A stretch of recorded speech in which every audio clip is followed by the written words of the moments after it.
Keputusan PDI Perjuangan memberikan sanksi kepada Bobi Nasution yang mendukung pasangan Capres-Cawapres lain dianggap Ganjar Pranowo sudah tepat. Ganjar menyatakan sanksi yang diberikan kepada Bobi tidak akan mengganggu perolehan suaranya di Sumatera Utara. Ganjar masih optimistis bisa meraih hasil yang baik di Sumatera Utara saat Pilpres 2024. Ya, kami sangat optimis kalau memang indisiplin dan aturan partai tidak ditepati, saya kira memang memutuskan itu.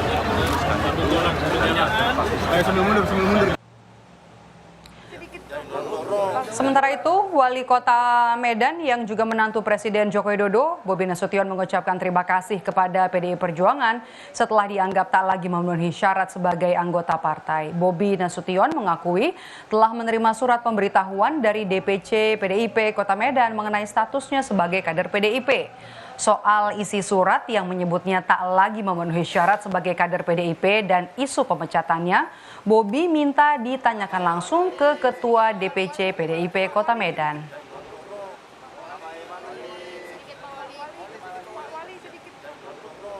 Ya pokoknya suratnya baru saya terima tadi malam, saya sudah terima suratnya tadi malam.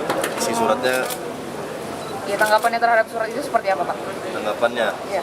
Tentunya terima kasih kepada PDI Perjuangan yang sampai dengan hari ini juga mensupport saya di pemerintahan Kota Medan, yang mudah-mudahan kedepannya terus mensupport. Disebutkan Pak, kalau misalnya Bapak tidak memenuhi syarat lagi sebagai kader PDIP, itu apakah artinya Bapak dipecat atau seperti apa, Pak? Waktu itu ada Ketua Hasim di situ. Pak, ya, mungkin dari Bapak gimana nih, Pak? Ya, pokoknya terima surat, isinya, maknanya, yang tanda tangannya Pak Ketua, tadi juga ada Sumi. Sementara itu, usai Bobi Nasution ramai resmi mendukung paslon Prabowo Gibran, Dewan Pimpinan Cabang PDIP Kota Medan menerbitkan surat terhadap menantu Presiden Jokowi, Bobi Nasution. Dalam surat tertulis, Bobi terbukti melanggar kode etik disiplin dan tak lagi memenuhi syarat sebagai anggota PDIP. Dalam kop surat DPC PDI Perjuangan Kota Medan pada poin ke-9, 4 November 2023, partai telah mengundang Bobi Nasution untuk memberikan klarifikasi perihal dukungannya kepada paslon lain dari Koalisi Indonesia Maju. Partai memberikan waktu 3 hari, namun hingga batas akhir Bobi tak kunjung mengundurkan diri apalagi mengembalikan KTA. Atas hal ini, PDI Perjuangan menyatakan Bobi Nasution terbukti melanggar kode etik disiplin dan tidak lagi memenuhi syarat sebagai anggota PDI Perjuangan. Sementara perihal pemecatan Bobi diserahkan sepenuhnya ke DPP PDI Perjuangan.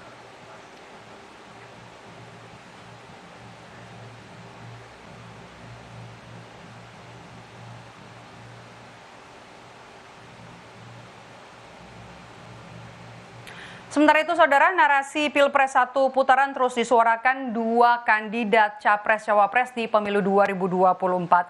Namun pasangan Ganjar menilai atau Ganjar Mahfud ini menilai sulit Pilpres 1 putaran.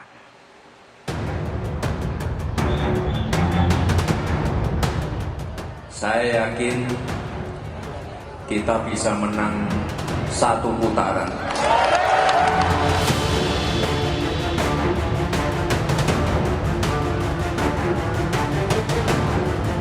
Soal 1 putaran, amin kita.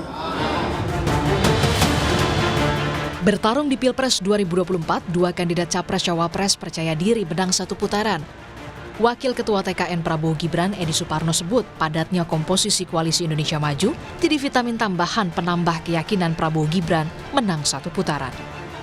Ya, semakin banyak pendukung tentu itu merupakan vitamin tambahan bagi kita ya. Tetapi itu juga bukan berarti bahwa kita memberikan harapan kepada masyarakat bahwa semakin banyak ya tentu semakin besar suara akan diperoleh. Tetapi yang paling penting adalah kerjasama, kerja keras, dan menyapa masyarakat. Sebanyak mungkin tangan disalam oleh Pak Prabowo dan Pak Mas Gibran kepada masyarakat, tentu itu akan berdampak positif terhadap perolehan suara kita. Dan inilah membangun optimisme kita untuk bisa menang 1 putaran ke depannya.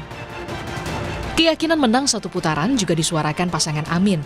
Terlebih, menurut Wakil Ketua Umum DPP PKB, Jazilul Fawait, pasangan Amin dapat nomor urut 1 di pemilu 2024. Amin kemudian ketika ngambil urut pendaftaran kita menjadi urutan pertama yang mengambil nomor urut. Kemudian kita dapat nomor 1 pula. Ini saya anggap sebagai tanda-tanda bahwa pasangan Amin akan menjadi juara 1. Lebih gampang diomongkan nomor 1 putaran memang. Dihubung-hubungkan ya, nomor 1 putaran. Ya, tapi memang fakta politik tidak sesederhana itu.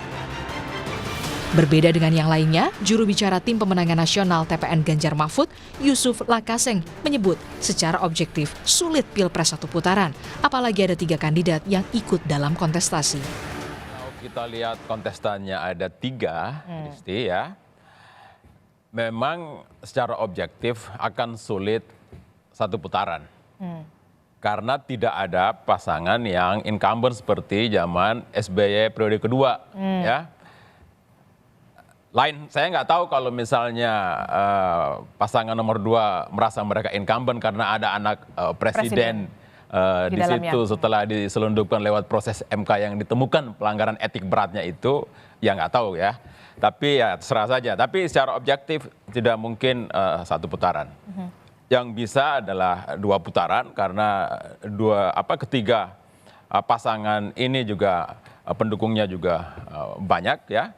Dan saya kira realistisnya sih 2 putaran mestinya. 1 putaran bisa saja kecuali dipaksakan dengan... Dipaksakan maksudnya bagaimana? Tanda petik berarti akan ada kecurangan yang sistematis dan terstruktur gitu ya. Karena ya secara objektif sebenarnya tidak mungkin gitu ya. Sebelumnya, Pilpres 1 putaran pernah terjadi di pemilu 2009 silam. Pasangan petahana SBY Budiono berhasil menang 1 putaran, mengalahkan 2 kandidatnya, yakni pasangan JK Wiranto dan Mega Prabowo. Pilpres 1 putaran dianggap memenuhi syarat jika capres sudah mendapat 50% plus 1 suara.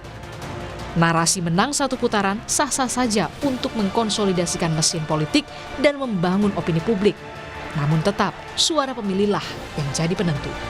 Tim Liputan, Kompas TV.